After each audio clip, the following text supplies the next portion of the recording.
But Kesser, there's a healing that comes from Kesser. And this the Tzemach Tzedek writes, is connected with Bina. It's also a level of transcendence and connected with Bina. Let's try to understand what this idea is. So, the Gemara says, the Talmud says, that we say Rafeinu Hashem B'nei Rafe, we say Hashem should heal us. In which blessing of the Shemona Esrei we say Rafeinu? So the Gemara says we say it in the eighth blessing. The eighth blessing of Shemona Esrei is for, the eighth blessing of the Amidah is for healing. Also on Shabbos, when a person is ill and you make a Misha Berach and you say a prayer for the person that's ill, what do we say? Shabbos himu lizoik, v'refuah kreva lavoi.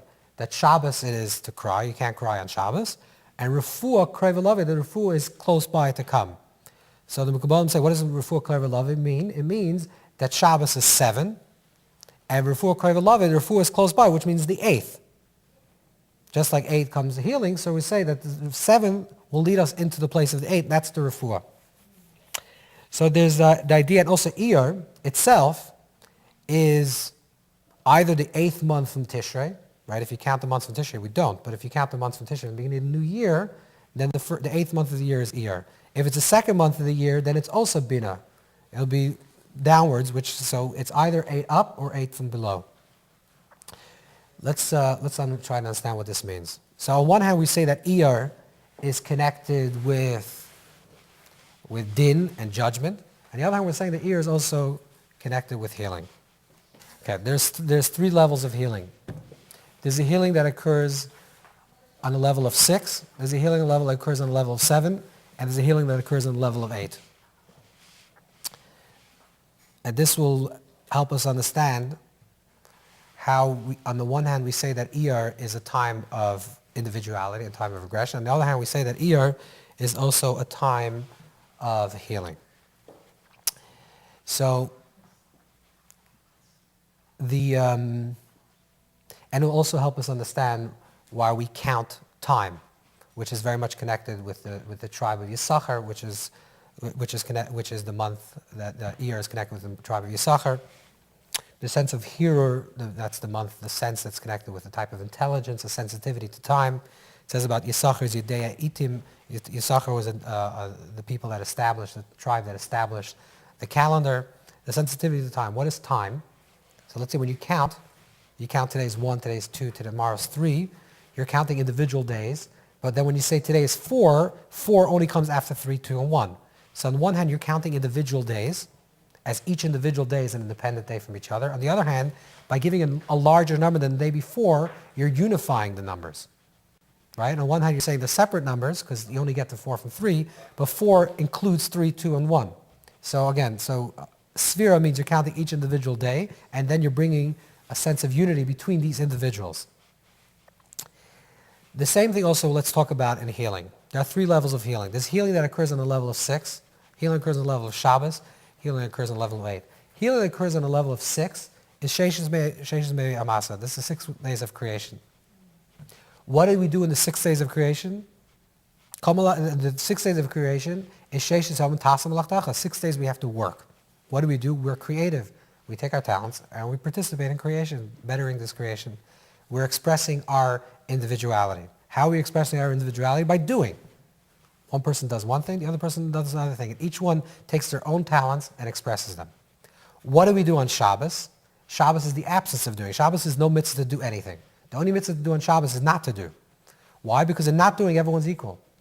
In doing, one person does it this way, one person does it the other way. In Shabbos, the only mitzvah to do on Shabbos is not to do. We have to remember Shabbos. That's more a consciousness. And then we just have to stop doing all activities.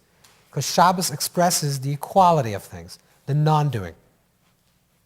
So 6 days of the week represents our creativity, our participation.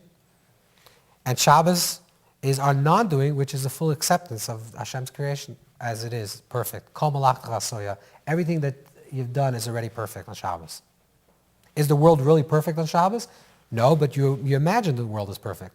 Like the Alter Rebbe writes in Likutei Torah, that when a person davens, when a person prays every day, that's the minor Shabbos of the day. What does that mean? When a person prays, if you're in a higher level of prayer, there's no worries. There's no uncertainties. Not that you're asking for something to occur. That's already that's one level of prayer. But then there's another level of prayer where everything's already perfect. That's the Shabbos of the moment of that day. So 6 days a week is participation. 7th day of the week is the absence of participation. You stop doing, your submission.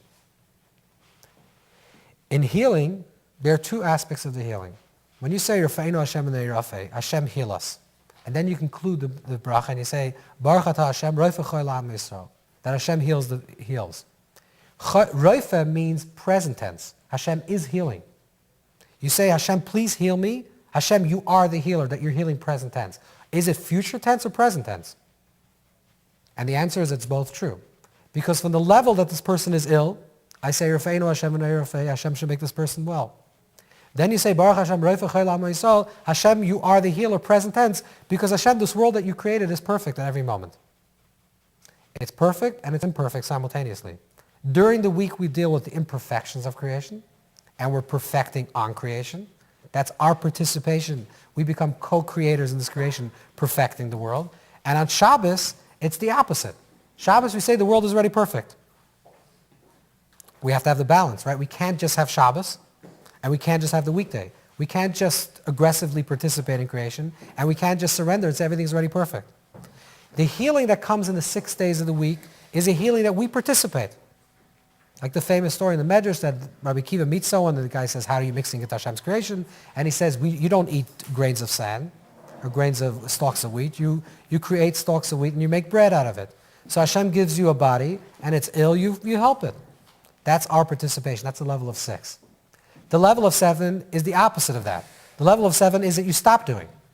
Everything's already perfect. The world is already healed. The idea of the 8, which is the highest level of healing, is that there's the unity between these 2 perspectives simultaneously at every moment. What does this mean? This is also related to what we talked about in the Sphira. The Sphira's Omer represents these 2 ideas. On the one hand, we say it's din. Din represents individuals. Individual represents your creativity, what you're participating. On the other hand, we're saying that it represents the unity of individuals. And the unity of individuals is not the absence of individuals. It's not the absence of creativity. The absence of creativity is Shabbos, is the 7th. The 8th level of healing is the healing that occurs when there's a unity between these 2. And that's why everything in relation to Iyar is about this balance between, on the one hand, expressing individuality, expressing each individual as an individual, and on the other hand, unifying the individuals in a way that each one still remains an individual. That's the same thing I think of the Sphira. That's the same thing also we do with the Torah readings of this week's portion, the Tazria, Metzayir, Acharei Mos. It's all about Tumah and Tara, about purity, impurity, separation, connections, and the rhythm of time, and how everything is part of one flow of time. There's ups, there's downs, and there's a recognition that the ups and downs are all part of the great cycle of time.